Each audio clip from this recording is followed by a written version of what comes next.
안녕하세요. 이번 영상은요, 지난번 영상에 이어서 상가 경매로 싸게 사면 정말 잘못 사면 큰일 난다는 영상의 두 번째 시간이에요. 그래서 그런 부분, 제 체크할 부분을 일단 전 시간에 세 가지 정도를 말씀을 드렸었고, 이번 영상에서 또 네 가지 정도를 추가로 말씀을 드릴 거예요. 그래서 상가 경매를 무조건 싸게 샀다고 해가지고 내가 그만큼 이득을 얻었다고 생각하는 부분에 대해서 제가 짚어드렸고요. 그 부분이 왜 틀렸는지에 대한 부분도 이번 영상에도 잘 제가 설명을 드릴 테니까 영상 끝까지 봐주시기 바랍니다.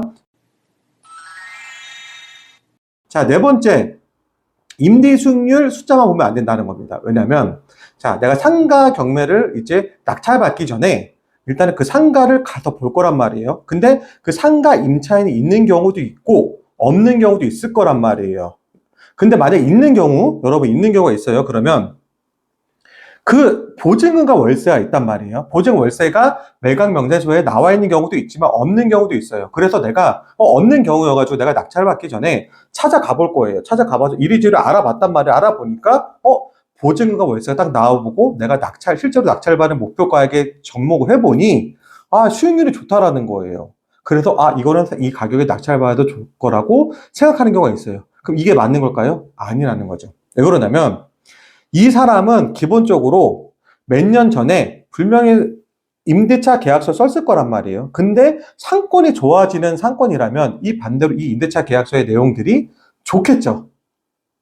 왜냐면 상권이 좋아지면 임대차비가 주변 상권이 올라갔을 거 아니에요. 그러면 내가 생각했을 때, 더 임대차비를 더 높게 받을 수 있겠구나. 그러니까 나한테 좋은 거란 말이에요. 근데 반대의 경우가 어떻게 있을까요? 상권이 안 좋아지고 상권이 쇠퇴하고 공급이 늘어나가지고 임대차비가 떨어졌다 그러면 내가 알아본 이 목표 수익률을 가지고 이 수익률을 가지고 내가 계산한다고 그러면 내가 올바른 수익률이 될까요? 그렇지 않다라는 거죠. 그래서 단순하게 내가 거기 나와 있는 수익률, 지금 현재 임대되어 있는 그 임차 수익률만 봐서는 판단 내어지면 절대로 안 되는 거고요. 반대로 공실일 경우도 마찬가지란 말이에요.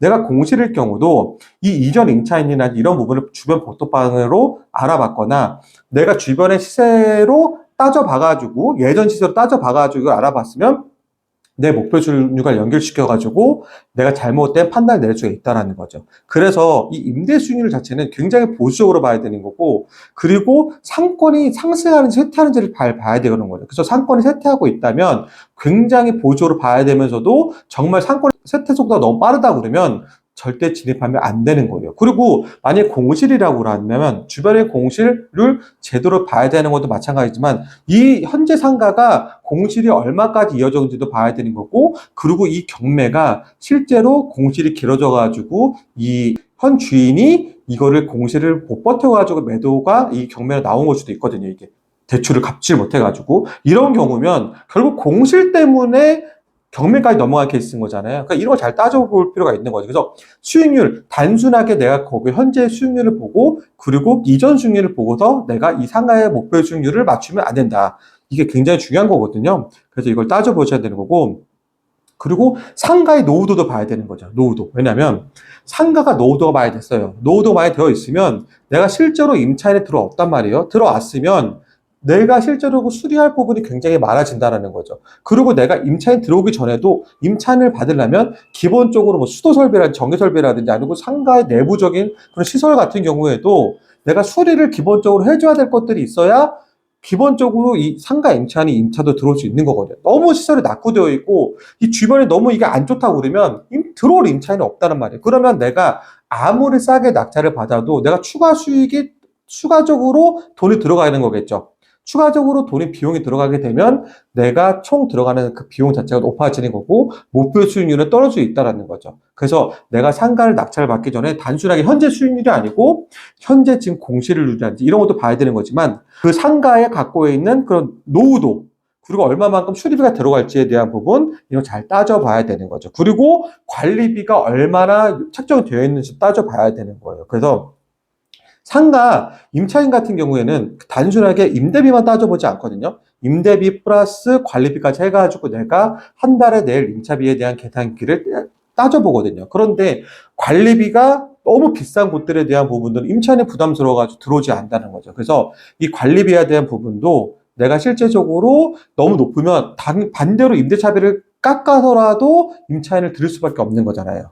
그래서 이거를 잘 따져봐가지고 내 수익률을 잘 따져보아야 되는 거고, 단순하게 현재 들어가 있는 경우, 그리고 예전 수익률만 보고도 낙찰을 받으면 안 된다라는 이게 주의할 점인 거고요. 다섯 번째는요, 뭐냐면, 내가 낙찰받고자 하는 곳의 디테일한 위치가 굉장히 중요한 거예요.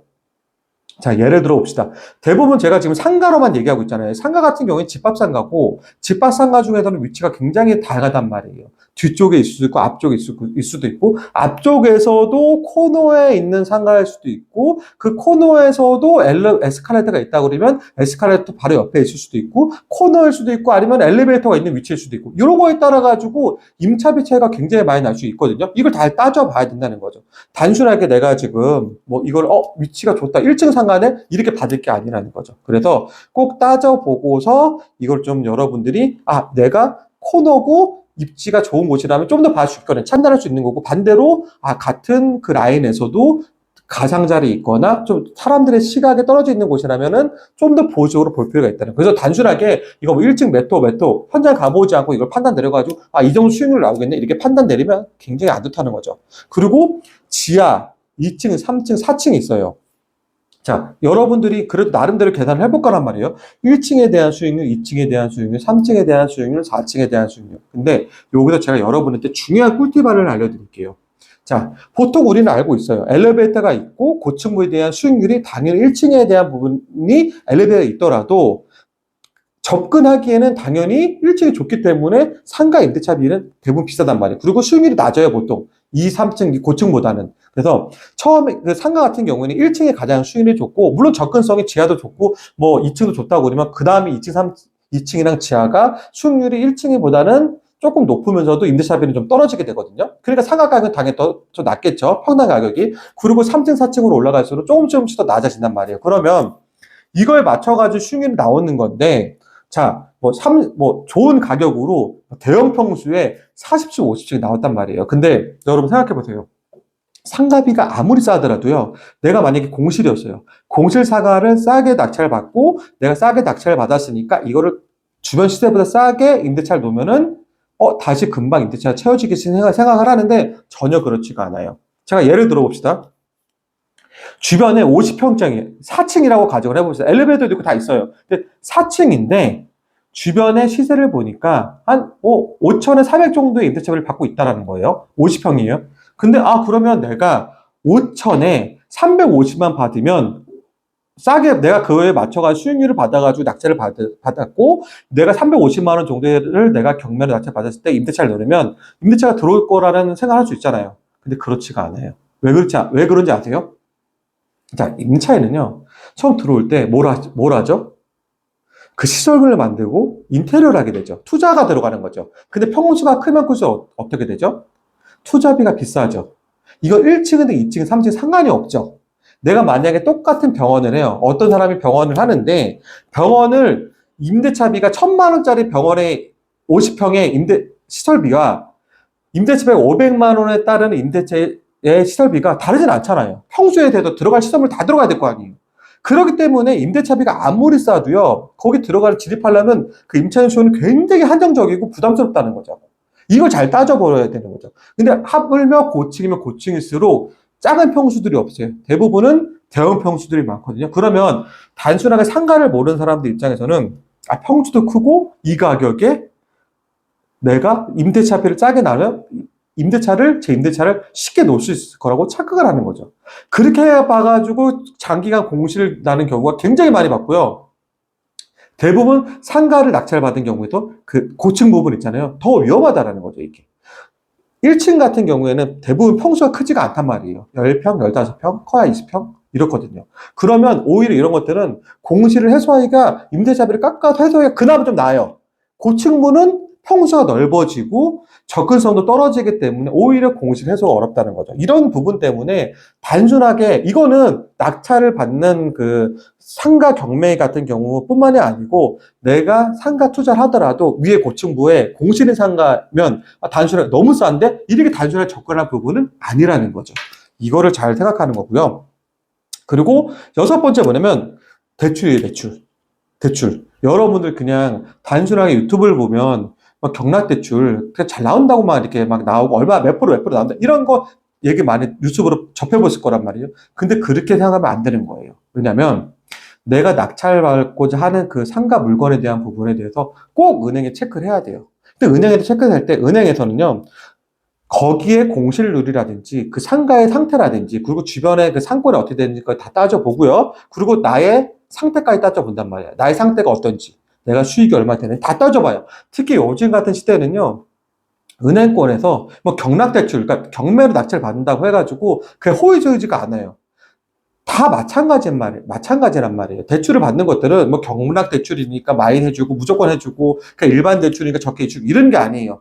은행에서 대출할 때는 그 담보력을 보고 이 사람이 채무를 갚을 능력을 다 본단 말이에요. 그렇기 때문에 내가 그걸 낙찰받고자 하는 그거를 은행 사람들은 꼭 해야 되는 거고요. 그리고 이게 얼마 정도 대출 나올 거란지에 대한 부분도 정말 보수적으로 몇 군데를 다 알아봐야 되는 거예요. 그러고 나서 낙찰을 받아야 되는 거예요.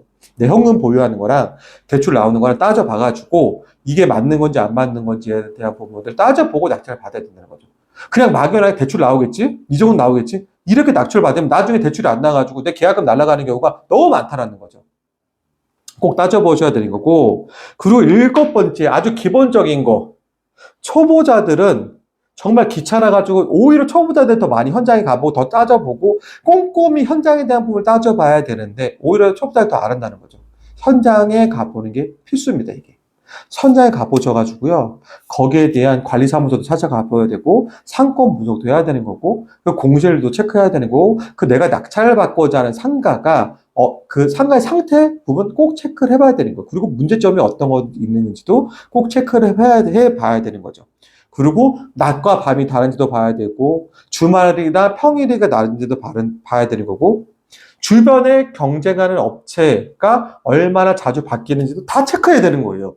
이거는 경매를 하시는 분들, 그리고 상가 투자하시는 분들 공통적으로 다 허용되는 말이에요. 그래서 결론을 내리면은요, 상가 경매는요, 싸게 산다고 좋은 게 절대 아니에요. 그냥 상가 투자를 한다고만 보셔야 되는 거예요. 그래서 이게 앞서는 거예요. 상가를 사는 투자하는 게 앞서야 되는 거고, 경매는 내가 모든 게 완벽하게 떨어졌을 때 내가 실제로 투자하는 금액보다 좀 싸게 살 수 있는 기회가 있다 정도만 보셔야 되는 거예요. 왜냐하면 내가 상가를 사는데 내가 상가 투자의 경매도 잘 모르는 사람이 잘못 사가지고 어마어마한 물건을 리스크까지 안고 사면 이거는 빼도 박도 못하는 거거든요. 내가 어떻게 할 수 있는 부분이 아니거든요.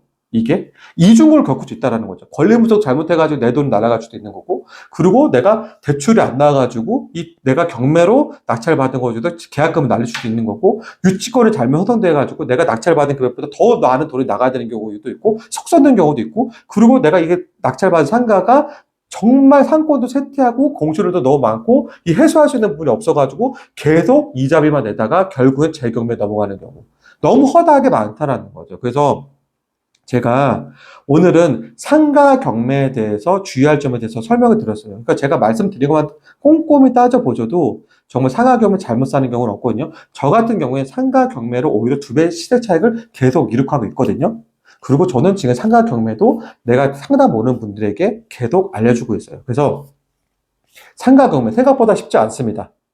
정말 쉽지 않고요. 상업용 부동산 같은 경우에 공부가 정말 많이 필요한 부분이고, 상권이라는 기본적인 이런 자세가 갖고 있지 않으면 정말 투자하면 안 되는 경우가 있거든요. 그래서 제가 앞으로도 상권 관련된 거에 대한 부분, 그 경매 관련된 거에 대한 부분, 영상도 많이 준비할 테니까, 현장에서 이렇게 잘못된 부분도 제가 또 많이 또 예시로 많이 들어드릴 테니까, 구독도 많이 좀 해주시고요. 그리고 만약에 정말 상가에 대해서 정말 어려운 부분이 있다, 그러면 컨설팅 요청을 해주시면, 제가 그 부분에 대해서도 정말 실수 없는 투자할 수 있도록 제가 많은 도움을 드리도록 하겠습니다. 자, 영상 봐주셔서 감사하고요. 또 다음 영상에서 뵙겠습니다.